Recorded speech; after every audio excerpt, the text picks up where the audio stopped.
બાપુજીએ પણ કહ્યું કંઈક સંશય તમે લઈને આવો, પ્રશ્ન અને ઉત્તર હોવો જ જોઈએ. કારણ કે આપણે બોલતા હોય ને અમી સભામાં કદાચ ખબર ના પડતી હોય અને ખબર પડતી હોય ને એને પૂછવું હોય તો એ કદાચ પાછો પડતો હોય, એટલે પ્રશ્નનું સમાધાન થવું જ જોઈએ. એટલે ખૂબ ખૂબ ધન્યવાદ ભગવાનભાઈને. આજે પુરુષોત્તમ બાપુની 11મી પુણ્યતિથિ નિમિત્તે વાજિયાકુંડ મુકામે જે આ મંડળે પ્રેમ સ્નેહી મંડળે એમની પુણ્યતિથિ નિમિત્તે આજે આયોજન કર્યું અને જે ઉજવી રહ્યા, બાપુજી એમના ઉપર ખૂબ ખૂબ કૃપા કરે. ખૂબ ખૂબ ધન્યવાદ. પુરુષોત્તમ બાપુનું જીવન તો બાપુ આગળ બોલી ગયા કે જીવન એવું પણ જીવી ગયા અને લોકોનો સંદેશો આપતા ગયા, અને એ સંદેશો આપણે આપણા જીવનની અંદર ઉતારીએ અને એમને આપણા ઉપર કૃપા થાય એવી આપણે ગુરુ મહારાજ પાસે પ્રાર્થના કરીએ. ગુરુ સમાના શિષ્યમાં शिष्य को लग रहा नहीं, एक प्राण दो दे बिछड़ा बिछड़े नहीं. एक जो આપણે વાતો બધા જ કરીએ છીએ સાહેબ કે એક બધાના પાડી પાડી સંતો કોઈ બધા કોઈ, પણ એક આપણને એક તત્વ આપણે નક્કી પોતે અંતરમાં કરવાનું આપણને થયું કે નહીં એનો આપણે અંતર્મુખ થવાનું. જો એક જ તત્વ આપણને એક જ બ્રહ્મ પરમાત્મા નક્કી થઈ ગયો હોય તો આ બધી જે ભ્રમણાઓ ભ્રાંતિઓ આપણી ઊભી થાય ના. બાપુજીએ બોલનારને દેખાડનારને જુદો પાડી દીધો, પણ હું તો એમ કહું કે આખું શ્રીફળ સાકરનું બનાવ્યું. જેમ સોનું દરેક અંદર હોય અલંકારની અંદર, પણ એ સોનું બંગડી હોય, દોરો હોય કે વિંટી હોય એને ભાગવાની જરૂર નહીં. આખું હોનું જોઈ લો તો એને કોઈ કરવાની જરૂર નહીં સાહેબ.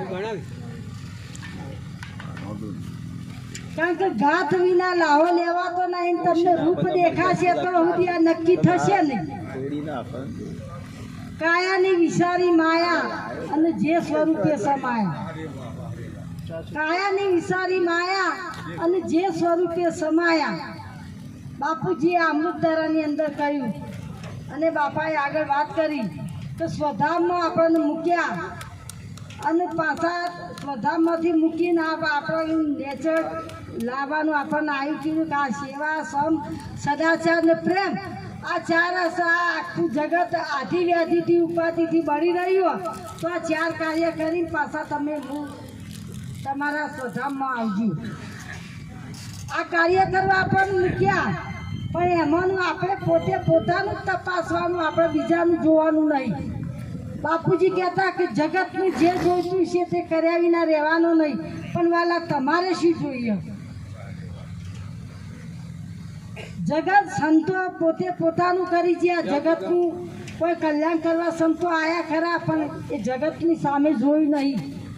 દરેક પોતે પોતાનું જ કરી જ્યાં એમ આપણને બાપુજીએ પોતે પોતાના સ્વરૂપમાં સ્થિર થઈ અને નિષ્ક્રિય પદ જે જાળવી રાખી અને જ્યાં સમજાયો મહિમા એ આપણે સમજવાનું.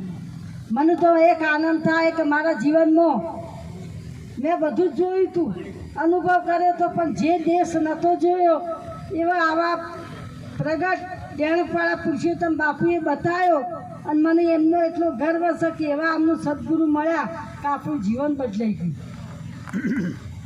બાકી આપણે કહીએ કે કામની કાઢો, ક્રોધની કાઢો, લોભની કાઢો, આ બધું કાઢવાનું નહીં. સદગુરુના ચરણમાં જાય એટલે નીકળી જાય. આપણામાંથી નીકળી જવાનું, આપણે કોઈ કરવાનું નહીં. અને પાન આ બોધે કાને સમજાયો, ગંગા સતી બોલાવો પોતે કે માન મેલીને આવો મેદાનનો, માન મેલીને આવો મેદાનનો, જાણી લો જીવ કેરી જાત, સજાતી વિજાતીની જુક્તિ બતાવું અને બીબે પાડી દઉં બીજી વાત. આ મન રૂપી બીબું હોય એવા સંતો આપણને ભાત પાડી દો બીજી. સજાતીમાં જાય ને વિજાતીમાં જાય. જેનું સહીનું હોપીને આપણે છૂટા શેડા ફરો કોઈ કરવાનું નહીં સાહેબ. પણ જીવનમાં બધું પ્રાપ્ત થશે, પણ આવા સંતોનો સંગ અને આવા બાપુજીનો બોધ જે આપણને મળે આપણને વારે ઘડીએ મળે એવો નહીં સાહેબ. આજે આ સમયની વાલા કિંમત કરજો. આપણે પોતાની કિંમત કરવાની આ સમયની, કે આ સમય આપણે કોઈ વેડફાઈ ના જાય. એટલે કહ્યું સદગુરુનો સંગ મને વારે વારે શોભળે. એ પલક સદગુરુનો સંગ મને વારે વારે શોભળે. સદગુરુનો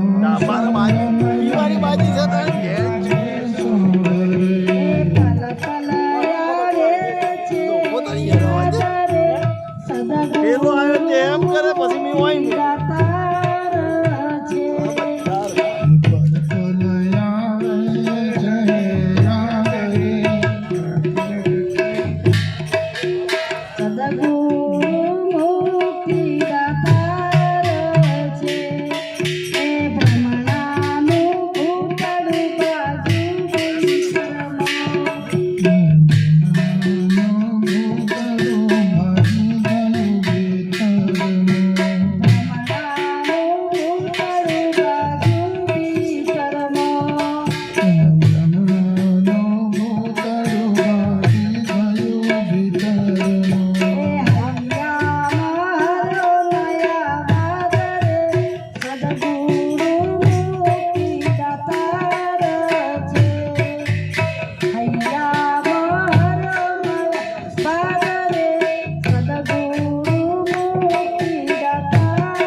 આ જગતની અંદર માતા પિતા અરુ પુત્ર કે ભ્રાતા સવારમાં બાપા પીંપળી વાળા બોલ્યા તો બધું જ પ્રાપ્ત થાય, પણ જે સદગુરુની પ્રાપ્તિ થવી ને એ બહુ કઠિન કહ્યું. માતા પિતાએ તો આપણને ઋણાને બંધે મળ્યા, પણ એમને જગતમાં આપણે છોડાયા નહીં. આપણે એવો વિચાર કરીએ કે મારા ગળપણની અંદર મારો દીકરો મારી સેવા કરશે, પણ ગુરુનો શું સ્વાર્થ, સદગુરુનો શું સ્વાર્થ? એને કોઈ સ્વાર્થ નહીં. ગુરુ તમારી પાસે કોઈ લે નહીં, સદગુરુ કોઈ રાખે નહીં, અને ગુરુ તમારા પાસે કોઈ લેતો નહીં, અને બધું તમને અર્પણ કરી દે. પોતે બધું તમને અર્પણ કરી, એની પાસે જે સાહેબ બધું તમને અર્પણ કરી અને જીવન મુક્ત કરી, અને જીવન મુક્ત થઈ અને આ દશામાં આપણને જે નિષ્ક્રિય પદે મૂક્યા એમાં જીવન જીવવાનું અને શબ્દ ભ્રમ થઈ અને પરિભ્રમના આરાધન કરી અને મૂળ સ્થિતિમાં આપણે ધ્યાન રાખવાનું, ધ્યાન ધરવાનું નહીં.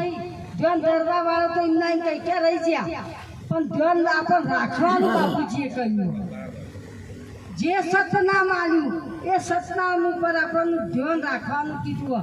તો હું આ શું જેવું નક્કી કરાયું, અને સતનામ ઉપર આપણે જેટલી પાકી નિષ્ઠા એટલું આપણું ભજન વધારે. બોલો સતગુરુ દેવ કી જય.